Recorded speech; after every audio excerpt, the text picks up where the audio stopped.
Salut à toi, bienvenue dans ce nouvel épisode, jeudi 17 janvier 2019 aujourd'hui. On va parler d'evening routine, de routine de nuit, et on va faire un parallèle super intéressant avec l'une de mes notions favorites, qui est celle du black box thinking. Petit rappel très simple, le black box thinking, ou l'idée de penser comme une boîte noire, c'est l'idée de ne jamais manquer une leçon qui pourrait être tirée d'un échec. Je te renvoie vers l'épisode numéro 1 de ce podcast, on avait commencé avec cette idée-là, ou vers l'épisode numéro 3 de mon autre podcast qui s'appelle Vertical Boost, si jamais tu ne connais pas et tu veux développer un peu plus. Ne jamais manquer une leçon qui peut être tirée d'un échec, apprendre continuellement de chacune de ces erreurs, c'est le meilleur moyen pour avancer chaque jour et progresser vers une meilleure version de soi-même. Et in fine, atteindre son plein potentiel, se rapprocher de son plein potentiel. Aujourd'hui, je te partage une pratique qui pourrait devenir, et je pèse mes mots, l'une de tes habitudes les plus importantes dans ta journée, ou en tout cas une habitude assez courte et qui pourrait avoir une influence colossale sur ta progression sur le long terme.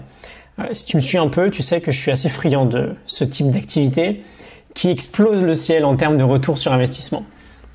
Cette activité en question, c'est une pratique toute bête de journaling, d'écriture, à faire plutôt en soirée du coup. C'est de la pure réflexion personnelle en fait. C'était une pratique très fréquente chez les stoïciens, et notamment on sait de Sénèque qu'il s'asseyait le soir pour répondre à 3 questions. Quelle mauvaise habitude il a essayé de supprimer aujourd'hui? À quelle tentation il a réussi à résister? Et de quelle manière très spécifique il est devenu une meilleure personne ce soir qu'il l'était la veille?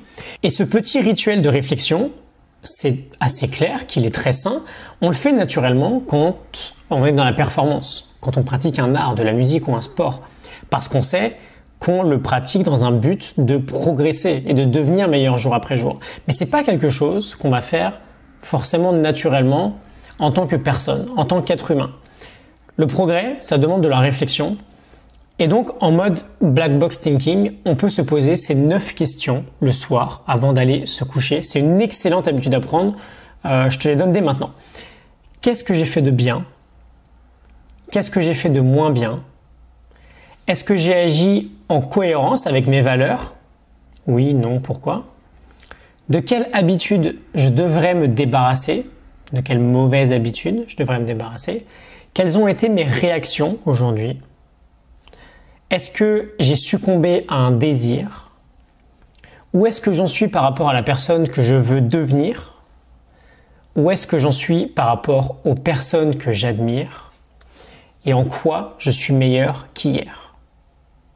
9 questions, on revient sur ces points, quelques petites minutes chaque soir, on progresse d'un petit pourcent par rapport à la veille, et c'est ces petits pourcentages cumulés sur toute une année, sur plusieurs années, qui vont donner un résultat incroyable sur le long terme. J'espère que ça te parle, que ça t'inspire.